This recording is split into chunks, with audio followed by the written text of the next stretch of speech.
Welcome to the Earth Pod, presented by TERI, a space where conversations converge on climate, sustainability, and the urgent need for environmental action.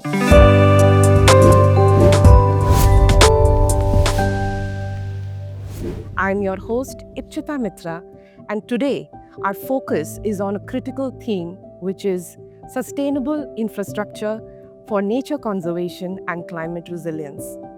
To unpack this topic, we are joined by Mr. Sanjay Seth, Senior Director, Sustainable Infrastructure at TERI, Vice President and CEO, GRIHA Council. A veteran in the field of energy efficiency and green buildings, Mr. Seth has been instrumental in shaping India's energy conservation building code and advancing sustainable practices in the built environment. In this episode, we will delve into what it takes to design and develop infrastructure that not only meets human needs but also honors ecological considerations. From conserving fragile ecosystems, enabling housing, supporting national missions, and crafting policy pathways for a climate resilient India. A very warm welcome to you, Mr. Sanjay Seth, to this episode of the Earth Board. It is a delight to have you here. And if you could start us off by explaining to our listeners and viewers what exactly is the concept of green infrastructure and what qualifies as a green building. Okay, thank you very much, first of all, and I'm delighted to be here. And also, thank you very much for those very kind introductions. I don't think so. I'm a veteran, but there are many more people who work in this space who have contributed immensely to shaping how our future infrastructure really comes up. But yes, I'm passionate about this area, love to contribute, and hope that we are able to move the needle as far as sustainability is concerned. Now, as you know that, the world essentially has been divided into two parts, the developed and the developing. And when we look at the developing world, it's largely, the infrastructure or development is all around infrastructure that is created. So whether upcoming cities, buildings and roads and all of the other infrastructure that is required. So we've also heard about cities being the growth engines of economy, right? They are the prime movers as far as economy is concerned. Now, if you are looking at development, then how do we make sure that it does not happen at the cost of the environment? That's the key. And naturally, there is this urgency of becoming a developed country. Everyone is looking at it. We ourselves have set that framework that by 2047 we aspire to be a developed country. Now, if that be the case, we have to be very mindful of the pathways that we adopt towards this development process. We've also seen and we've heard this many times that green buildings or infrastructure is the largest emitter as well as the largest consumer, right? So both in terms of consumption of resources and in terms of emissions, they are both very high. So how do we make sure that as we move ahead in developing this infrastructure, we do it on a low carbon pathway, right? So that is where it is. When we talk of this, so while we do it, while we develop the new infrastructure or upcoming infrastructure, we have to be mindful of the resource usage that we do, as much as reduce it as much as possible from virgin sources, use recycled material as much as possible, be mindful of how we build it in terms of resource usage, as well as when we operate these, how efficiently we operate them. We don't depend on artificial means of integrating, say, daylight or comforts, thermal comforts. How do we make sure that when they create less waste, how do we ensure that as far as water usage is concerned, it is optimized? We create less effluent, all of those things. So all those parameters become important. Now, while we do all of that, the co-benefits automatically are better comforts, of course, being there, healthier comforts, healthier, they become healthier entities to work and live out of. We also should keep this in the back of our mind, that why do we stay out, work out of a building? Why do we stay in a building or a house? Why do we stay? It's basically for two elements. One is safety and the other is comfort. Now, if any one of these go missing, then I think we are not playing the role that one needs to play as a built environment professional correctly, right? So, as professionals working in this space, the onus lies on us to make sure that whatever is delivered to the end user should be on a pathway which is low carbon, which is sustainable. And the the key is that if we don't do it now, we get locked in for the next 50, 60 years. Right. Right? If a building that you construct is not going to be knocked out, say in the next 50 years or 60 years, it's going to be there with you for the next so many years. It is incumbent upon us that we make sure that we build it sustainably, resource efficiently, so that we need to start looking at retrofits and all, Right. because then the big picture is lost, and retrofits only give us a very small window uh, to go about making those corrections. It does not help you. It does not help you to rebuild it, right? Because the transaction costs are very high. Correct. Yeah. So I think, in a nutshell, if we don't do it now, it's a lost opportunity. You raised a pertinent point about how important it is to integrate sustainable infrastructure in order to strike a balance between development, which is what modernization, urbanization is leading us to, and climate resilience. What I would like to ask you is, the one of the most common concerns that crops up is affordability, and it is often cited as a barrier to adapting and adopting to green practices. So in such a scenario, what are the practical design solutions or methods that you would like to talk about which are affordable and environmentally sustainable? So obviously, when we are talking of sustainability, the first thing that we do is it should not be at a cost, Right. right? It should be passive design strategies, low cost, no cost measures that need to be Right. looked up to. So, and we should also be, I mean, I think we all know this, that any scheme or initiative of the government of India, for example, right now, which is being offered to the public, is largely to the weaker sections or to the lower middle income groups and all of that. Now, the reason for that is that we need to provide, it's such a noble initiative of the Honorable Prime Minister, Housing for All, the PN Awas Yojana. The idea is to provide the person who does not have a shelter, A roof above their head. exactly. How do we provide that basic necessity to that person, right? Now, when you do that, uh, speed is important, that we need to build it quickly. But at the same time, we should be mindful of the fact that it should not be the the levels of comfort, both visual and thermal, should be available to that person, because he or she would not be able to depend on artificial means of providing those comforts. Correct. So how do we bring those comfort levels at costs which are manageable, or it does not pinch the pocket of these people, right? So that's, I think, very important.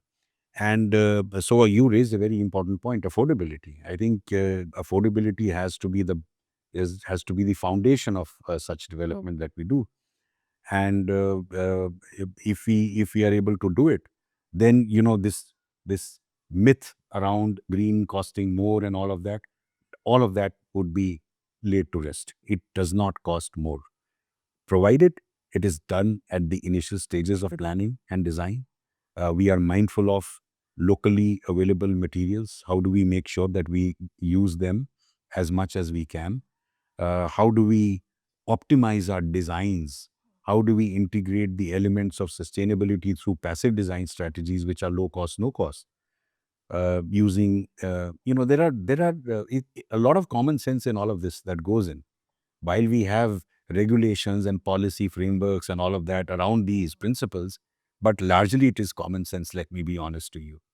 So building envelopes, they play a very important role. How do you design them? How do you place the windows, making sure that orientation of the building, using some path diagrams. We know we are a tropical country. How do we ensure that there is cross ventilation? All of those things become very important, and these don't cost much, right? So these are very simple to adopt strategies, and if we integrate them, I think we would not be messing up our future designs. And that is a very important point that you have raised, that how common sense should be at the root of any policy making or designing strategy for green architecture. Yeah. And this gives me an opportunity to bring in GRIHA here, which is Green Rating for Integrated Habitat Assessment, India's national rating system for assessing green buildings and their performance. I was wondering whether GRIHA rated projects have been developed in hilly or coastal regions where sustainable practices have been adopted to sort of combat or reduce environmental stress. If you recall, earlier on, buildings were mostly using the LEED rating system to evaluate Yeah. greenness and all of that. Now, that is a rating system which has been aped from the West. Okay. We have our own climatic conditions. Conditions. We have our own construction practices. The way we operate our buildings are very unique. Not necessarily all buildings are going to be air conditioned. Right. So materials, we use locally available materials. So all of that. So everything has to be designed using the climate responsive design is what we, right? The jargon that we use is climate responsive design. We are essentially a tropical country. Why should we ape something from the West where the entire focus is on harnessing the heat from the outside so that their cooling loads go down during, most of the part of the year, because their buildings are designed from the perspective that they need to heat those buildings because of the, harsh climatic conditions that they are operating in or they are built in. Our requirements are very different. We need to cool our buildings. So why should we ape a system which is not made for our climates, right? And we have our own regulations. We have our own guidelines and policy frameworks available in the country. A rating system essentially has to be developed around all of this: the weather patterns, the climate conditions, the regulations that are prevalent in a country, using all of that. Now, GRIHA, that is the foundation on which the GRIHA has been created. There are, the Energy Conservation Building Code and the National Building Code. All of these, they are there, and they prescribe using the different 5 climatic zones that are prevalent in our country. How do we go about using these climate, the climate responsive design, how do we use that based on the sun path and all of that? So how do we go about, why should we go about doing, things in a commonsensical and yet a scientific manner, right? So that's the thing. GRIHA was created. TERI was the agency which was given the onus of developing it. Right. The Ministry of New and Renewable Energy, MNRE, adopted it as a national rating system, and then of course uh, uh, there were various directives and advisories which were issued by the Government of India to adopt it as a national rating system. So that is there. But while that was done, it was not that we edged out the other rating systems, whether it is LEED or IGBC, all of them. They coexisted along with us. And why not? Because if you look at the amount of green infrastructure that is in place today, it's a very minuscule amount of the total footprint that we have. So it gives us, it gives us space for everyone to thrive together, to work in this ecosystem, to make sure that whatever gets built in for the future should be sustainable. So that is one. Now, GRIHA, you asked it's a very, very diverse rating system. As I said, that it is being made for the climates of our own country, the way we aspire to construct and operate our buildings, using locally available materials, all of that. It is diverse in the sense that it is able to evaluate any kind of building. Size is what it depends on the size. So we have Swagriha, we have Griha, we have Griha for large development, all of that. And then you are able to evaluate anything.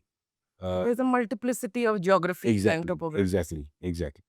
And also it gives you to, I mean, it is not necessary that I need to come up with a Griha for X type of building or a Griha for Y type of building. No, that system that we have can be tweaked to evaluate the resource efficiency or the operational efficiency using the basic benchmarks that are available. And then you start looking at where it falls, and then we have a bandwidth of the 1 to 5 star, 1 being the least and 5 being the most efficient, and that's how the rating is done. Now, you asked about hilly regions and coastal regions. So as I said, it's a diverse pan-India. We can use it to evaluate anywhere. We've evaluated buildings on the coastal regions. There are very fancy hotels, say for example, the ITC, which is in ITC Chola in Chennai, which has been evaluated and it has got a 5-star VR rating. It's the benchmark of sustainability. Likewise, on the hilly regions, there are many upcoming infrastructure which are being registered for rating. Upcoming aims and upcoming, different, say in Himachal Pradesh, in Bilaspur, the upcoming aims is under evaluation. Right.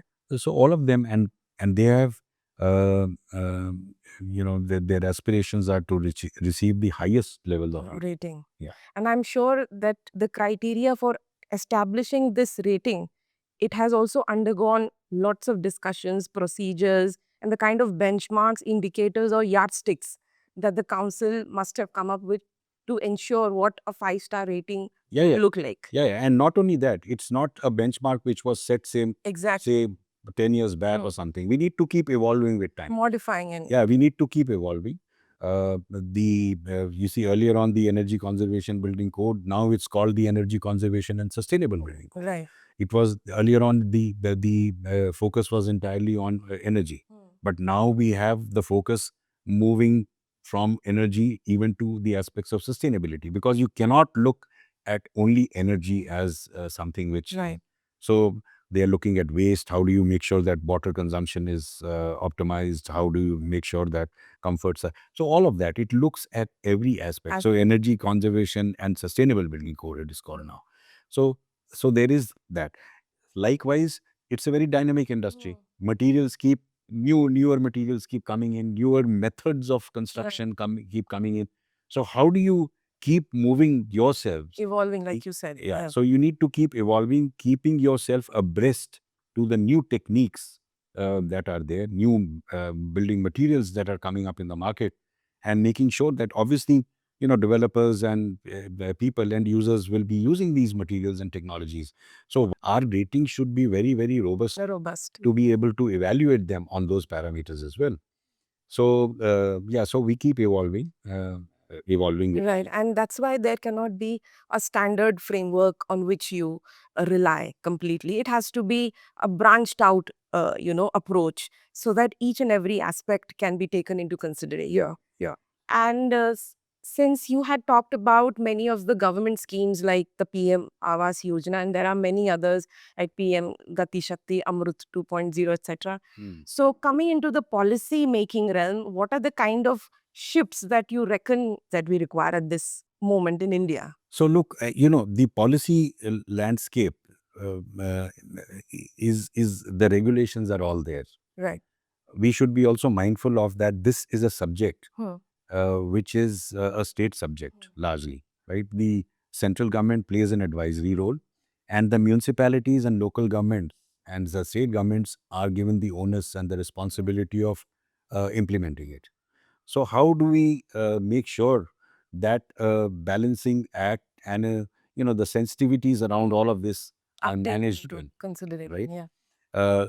The bylaws become the teeth for enforcement.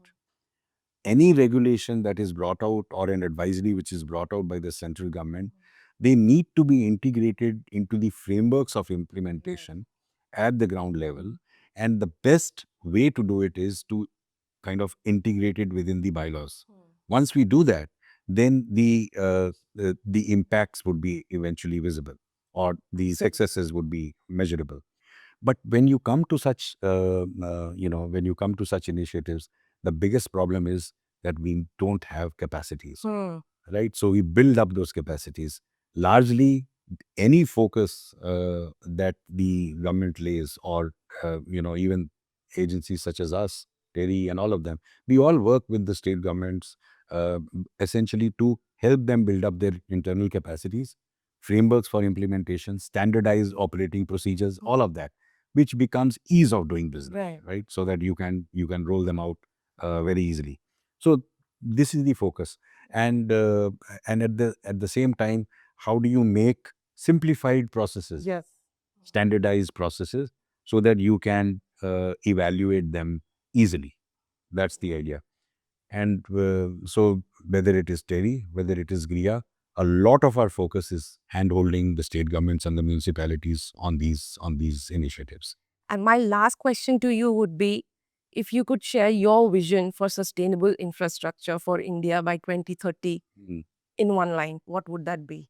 That vision We statement. need to empower the consumer to take these decisions. Right, If the end user, I always say this, right. if we empower the end user, people who are eventually going to be living out of these buildings and operating these buildings, if they become the people asking for green, then everybody would be, would have to deliver green, right? So the responsibility is on us, Exactly. right? So we should not leave everything to the government.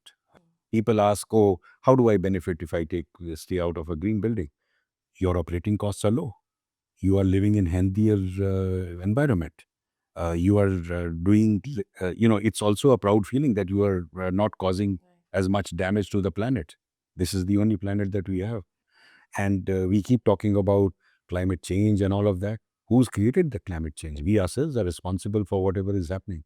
So I think, first creating the problem and then finding the solutions is not the best ways. And that is where we are currently. That is the state of affairs. I think we all need to start contributing to this endeavor and making sure that we ask and we operate and we behave. I think that mindset change is very important. So responsibility and mindset, these are the keys. That brings us to the end of yet another insightful discussion at the Earth Pod. We would like to thank Mr. Sanjay Seth for sharing his invaluable perspectives on how sustainable infrastructure can support both climate resilience and sustainable development. Let this episode be a reminder about the choices that we make in how we build our own homes, cities, and infrastructure, and how they can deeply influence the health of our ecosystems and our future. The Earth Pod will return with more voices, stories, and insights from various TERI experts and researchers covering themes on climate change, sustainability, circular economy, clean energy, and so on. We shall discuss the science, the policy, the people, and the planet, and how all of it comes together. If you like today's episode, please share it with your network, follow us, subscribe, because every conversation that we can spark on will help towards development. Until next time, take care, take action.